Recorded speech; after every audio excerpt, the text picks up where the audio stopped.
Hello, my friends, and I hope you are having a fantastic day.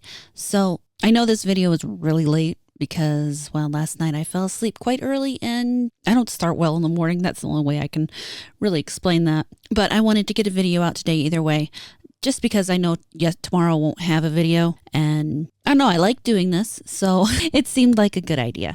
I've covered Thomas Mahler a few times on this channel. He is a developer that really seems to get what gamers want and what they're looking for because he seems to just genuinely love the craft of making games. He is a games artist, one might say. It's an interesting thing to have to now separate those who are gaming artists from those who are gaming peddlers? I don't know. Workers? I'm not sure about the best way to define those who merely make games as a product as opposed to making games that they love. But it is a world of difference between the two. So I'm just going to go ahead and read this post. Thomas Mahler says, I grew up in the 80s. Even as a young boy back then, I always thought TV shows were low-effort trash because every show back then was trying to be as politically correct as possible. Every show was about happy families, always trying to paint a perfect picture, always being careful not to talk about anything that could be in the slightest controversial. And then The Simpsons and The Fresh Prince of Bel-Air dropped, and that stuff felt radical because every now and then, the writers on these shows dared to approach subjects that were real. And whenever they tried it, it resulted in episodes that were memorable. I'd like to think it's because the writers managed to put some of their own experiences in there. Then in the late 90s, The Sopranos dropped, and suddenly it was clear that TV shows didn't have to be trash. That the episodic format could actually be used to give even more insight into characters, their trials and tribulations, etc. And it kept going from that point on. We saw more and more TV shows that delivered excellent drama like The Wire, Breaking Bad, etc., etc. Looking at games now, it's clear to see that we're apparently moving back to the Stone Age of political correctness. I just watched a Dragon Age playthrough, and it's quite unfathomable how infantile and terrible the writing is. Everything feels sanitized and dehumanized. I don't know why we're suddenly thinking that this is okay. Your job as a writer is to write about things that are heartfelt, interesting, and true, to draw people into that world that you created, and if this is the best that you can come up with, you shouldn't be a writer in the first place. I hate to sound so harsh because I'm sure these people had the best intentions in mind, but this is what happens when art is created by amateurs, when we have to walk on eggshells and don't dare approach difficult subjects. You end up with a bland and bad product instead of art. Always approach writing from a human angle first. Draw your own experiences and dare to approach subjects that might seem risky, because often magic happens when we're okay with making ourselves vulnerable. Now, while I don't entirely agree with his stance on 80s TV, there were actually a lot of episodes back in the 80s that challenged a number of difficult ideas. I mean, you had things like Hill Street Blues, and I mean, the Golden Girls confronted a number of actually difficult situations, as did, believe it or not, Designing Women. Now, while by today's standards, a lot of the writing in those would be considered woke in some ways, for the time, you can't look at things through today's lens. That's actually a huge problem the woke have, is that everything they look at based on today's standards. And it totally destroys the idea of understanding what was going on in the time these things were written. That's why they keep trying to censor old materials, because they see that, and through today's lens, they recognize it as offensive and don't understand that it actually has a huge impact on how we got to where we are today. The example that probably makes me the most angry in entertainment is The Song of the South. If you've ever watched that movie, you understand that it's about more than just slavery and racism. It's actually about a coming together of two different cultures reaching to understand each other, and it has a number of beautiful scenes regarding Black tradition and Black storytelling and the way that the oral storytelling method actually affects people. A huge part of what I believe is the problem today is that we are dumbing down and not doing enough actual teaching to our children of these things that are important. They don't get these lessons early enough to really cement them, and you end up with a whole bunch of really neurotic people later in life because they were never taught early how to handle these big things called emotions that kids have and adults have, But they're supposed to be learning young how to handle them. And part of the way you do that is, believe it or not, through storytelling. One of my biggest passions is actually old fairy tales. And it's based partly on that alone. The way these old fairy tales were told were not to punish children, were not to torture children, but to teach them and give them a safe place to learn these lessons early, so that when they were left alone in the world suddenly because, say, one parent or another died, they had a base to help them deal with these things. And yeah, that doesn't happen as much now, but it's still important for kids today. And honestly, video games can help serve that purpose as well, especially if you understand that the people you're talking to aren't dumb as rocks. And that brings us back to video games, which I promise I was going to get to. We do have a problem in video gaming today where they're treating not just children like pets, but they're treating adults like children. Veilguard is a mature adult property. This is not a game for children. It never was a game for children, which is one of the reasons why when it comes to some of the more progressive messaging, I don't have that big of a problem. My problem is how they present it and the fact that they make absolutely no effort to actually present it in a creative and interesting way where people can, for the most part, if they want to engage in it. And if they don't, they can just pretend, oh, well, it's part of this fantasy world, which good writing will do. Good writing will give you the way to suspend something that you don't actually like and not really think about it as part of your world because it's part of that world. Now, some people will pull various things out of it, but that's always been the way it is with writing.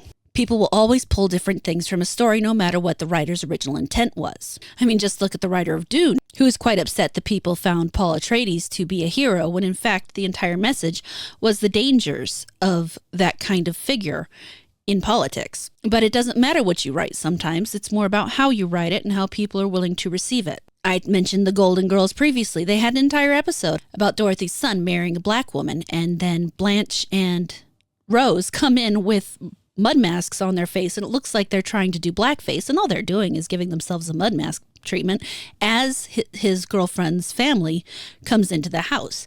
Looks terrible. Looks terrible on their end, but it's hilarious because everybody who's watching the show understands what's going on. However, they have pulled that show from streaming because it is considered too controversial, which is sad because there's absolutely nothing controversial about it. It's just a funny moment of misunderstanding in a TV show addressing what to some people is a very prickly issue regarding interracial marriage. And I think most people understand that the problem with gaming today isn't that the representation, it's the fact that the writing has no effort to it. It's the fact that all of these things are treated as checkboxes instead of in any way really organically represented. People who are writing these may be the type of people that they're writing about, but they don't seem to understand that they're not giving their characters human characteristics. They are giving their characters characteristics and then absolutely nothing else. And you can see that when you look back on gaming in general. In the past, you had so many interesting figures. Barrett from Final Fantasy VII was black, but still quite engaged, entertaining. I know a number of people who he's their favorite character. And guess what? They're not black people. I know that might be shocking, but people in general, and gamers especially, have always been able to identify with these characters who in no way resemble them because they don't need to resemble them on the outside. They just need to have those characteristics that they identify with. Realistically, we talked about that study the other day where women were discovered to maybe, in my opinion, performatively dislike the idea of a woman being sexualized, but at the same time picking those women because they had the characteristics that they most identified with, the feminine characteristics that they identified with. And of course, I have a number of issues with that study, but that right there tells me that it doesn't matter if you're male or female, you're going to identify with characters that have characteristics you identify with. Yes, sometimes that is the color of their skin. The majority of the time, that is going to be principles, ideals, actions that they are going to identify with, as opposed to the external factors. Now, you're talking about now in that study, they were using a fighting game, so really all they had to go on at that time was physical characteristics. But I would almost guarantee if you presented a really good female character who wasn't necessarily hypersexualized, but had a winning, engaging personality, more people would have identified with that. It all depends on how shallowly you're looking at things, and a lot of these writers today don't look past the outside. They don't think past the outside because they are so busy trying to present themselves to other people that they don't think about who they are on the inside. They don't think about anything about the inside of anything, let alone themselves. They're too busy worrying about how they're presenting themselves to everybody else. Thus, they have to worry about how they're presenting these characters to everybody else instead of actually thinking about these characters in any way as people. It is the most surface level type of experience that you can possibly give someone. And that's why I like Thomas Mahler so much, is he seems to really understand that you have to give a character some kind of depth to really have a character. I know I said I was going to put up a poll on the community tab, and I haven't yet, but I will shortly after I get done with this video. And what the poll will be about is, it will be, do we want to play Baldur's Gate 3? Do we want to play Dredge? Or do we want to play No Rest for the Wicked? Because that is his game. And I am interested in, especially at this point in time, where you have things like the Veilguard dropping and all this other soulless gaming tripe, that I'm even more than ever interested in finding things new that are coming out that we can love, because it is important to try to push past this absolute utter depression they're putting us in and find new things that we can love. Because until we can do that, we don't have anything. I mean, if we just let them continue to put out this tripe and not look for other ways to allocate our money, to allocate our resources and our time, then they're just going to continue to win, because there is going to be that group of people that will continue to go to those people because they don't understand that there's any other choices.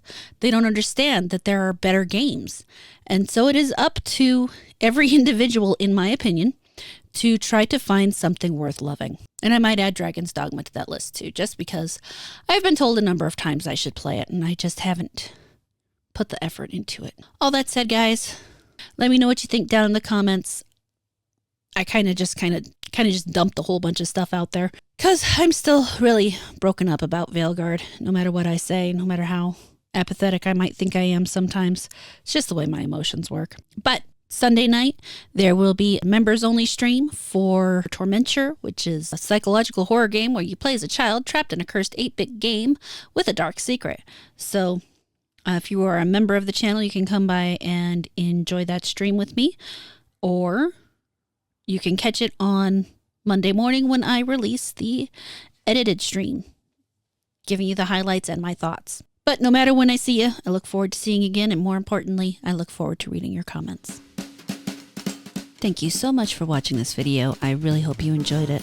Please like, comment, subscribe, and turn on the notifications. If you really liked it, you can feel free to share it around, and I will catch you later.